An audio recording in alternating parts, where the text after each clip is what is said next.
గౌరవనీయులైన ప్రధానోపాధ్యాయులు గారికి, ఉపాధ్యాయులకు మరియు నాతోటి విద్యార్థులందరికీ శుభోదయం. ఈరోజు మేము గురు పౌర్ణమి యొక్క విశిష్టత గురించి చెప్పబోతున్నాము.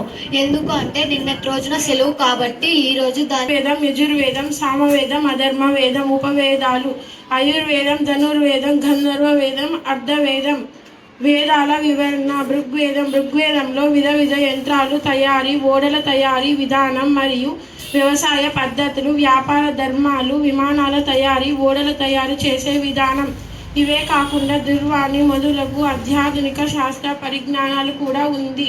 రెండవది యజుర్వేదం. దీన్ని 2 భాగాలుగా చేశారు. ఒకటి కృష్ణ యజుర్వేదం, 2 శుక్ల యజుర్వేదం. ఈ వేదంలో సృష్టి రహస్యం, కర్మ సిద్ధాంతం, అంతరిక్ష శాస్త్రం, బ్రహ్మ విద్య, గణిత శాస్త్రం, ఆరోగ్య శాస్త్రం కూడా దీనిలో ఉన్నాయి. మూడవది సామవేదం. ఈ వేదాన్ని పాటలు పాడి నట్టుగా గానం చేయవచ్చు, అందుకే దీన్ని గానవేదం అని కూడా అంటారు.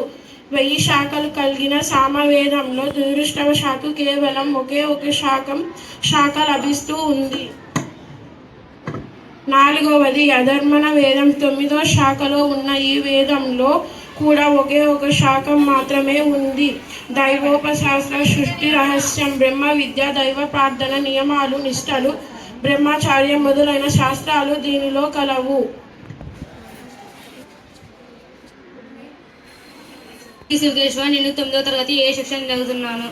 మన దేశంలో గురువుని పూజించే సాంప్రదాయం తరతరాలుగా వస్తుంది. దేవతలకు గురువు బృహస్పతి, రాక్షసులకు గురువు శుక్రాచార్యుడు. మానవుడు ఏదో ఒక సందర్భంలో ఫలానా వ్యక్తి నా గురువు అని చెప్పుకోవడం చూస్తూ ఉంటాం. రఘువంశానికి కుల గురు వశిష్ఠుడు. శ్రీరామచంద్రునికి వశిష్ఠుడు వేద విద్య నేర్పితే విశ్వామిత్రుడు గురుస్థానం అలంకరించి అస్త్ర విద్య బోధించాడు. యుద్ధరంగాన అగస్త్య మహర్షి శ్రీరామచంద్రునికి ఆదిత్య హృదయం బోధించి విజయానికి చేకూరేటట్టు చేశాడు. హిరణ్యకాశిపుడు తన కుమారుడైన ప్రహ్లాదుని చంద్రుడు అమక్రుడైన గురువులను విద్య అప్పగించి విద్యాబుద్ధులు నేర్పించాడు. దేవగురు అయిన బృహస్పతి తన కుమారుడైన శుక్రాచార్యుని దగ్గరికి మృత సంజీవని నేర్చుకోవడానికి పంపించాడు. ఇది గురువుని పూజించుకోవడం. గురువు అంటే ఇక్కడ వ్యాస మహర్షి వేదాలను 4 భాగాలుగా విభజించి ఉపవేదాలు, అలాగే అష్టాదశ పురాణాలు ఇవన్నీ కూడా రాయడం జరిగిందనమాట. ఆయన గురించి ముఖ్యంగా ఆయన జన్మదినం కాబట్టి నిన్నటి రోజున ఆషాఢ